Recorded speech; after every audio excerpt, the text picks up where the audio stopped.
Hi there, students. Okay, this video is about the word solvency. It's about a company, whether a company is solvent or insolvent. So a company that is solvent has enough money to pay its debts.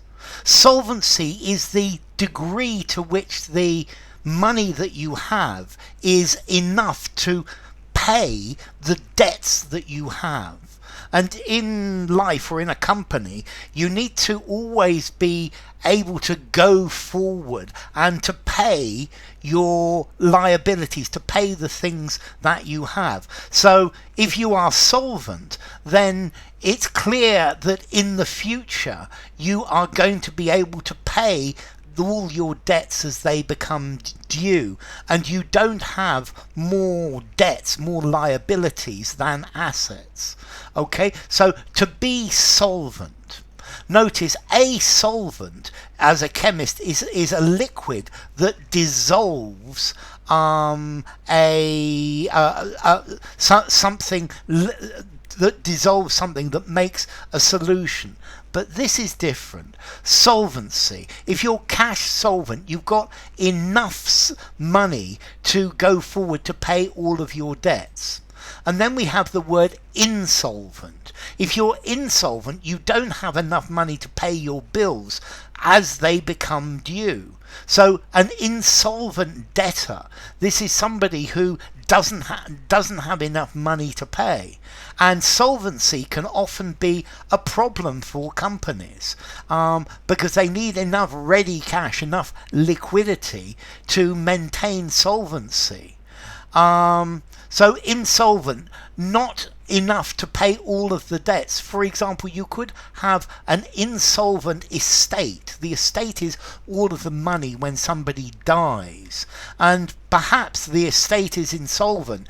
You add up all of the assets, and you add up all of the debts, and the debts are bigger than the assets. Yeah, and that's insolvent. So insolvent, unable to pay your debts, unable to discharge your liabilities. So if somebody is insolvent, they are bankrupt. Yeah, they don't have money. They an estate, a fund, a company.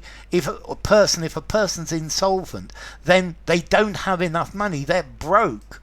Yeah, and you need to be solvent. Both of these words are particularly common for companies. Okay, so it's for in some types of business it can be very difficult to stay solvent, and you don't want to become insolvent, not to have enough money to pay your debts, or to buy not having enough to buy things to sell. Yeah, for example, so insolvent, unable to pay the debts that you owe. Yeah, you're ruined, you're defaulting. Yeah, okay, and then if you're solvent, you're able to pay all of your debts, and if you're insolvent, then you can't pay your debts as they fall due in the normal course of business. It's when your liabilities are higher than the reasonable market value of the assets that you have, of the things that you have.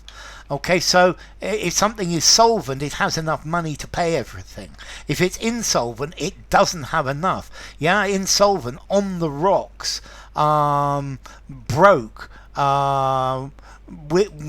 without a penny. So yeah, if your insolvency can be a serious problem. Yeah, so insolvent, penniless, bankrupt, broke, impecunious, in the red, yeah, in debt, flat broke. Okay, so a bankrupt firm is not solvent. Okay, so let's see, solvent, insolvent, business word. I think I'm going to give it a 5.5 informality. Use anyway. It's a touch on the more formal side though. And then as to origin, this comes from French, from Latin, solventum, solvens. Okay, meaning to untie, untying, loosing, solving. Okay, from the verb solvo. So, yeah, you solve your debts, you solve the problems, you're solvent. Insolvent, you can't solve your debts. So enough. If you enjoyed the video, give it a rating, subscribe to my channel, and I'll see you soon. Bye for now. Solvent and insolvent.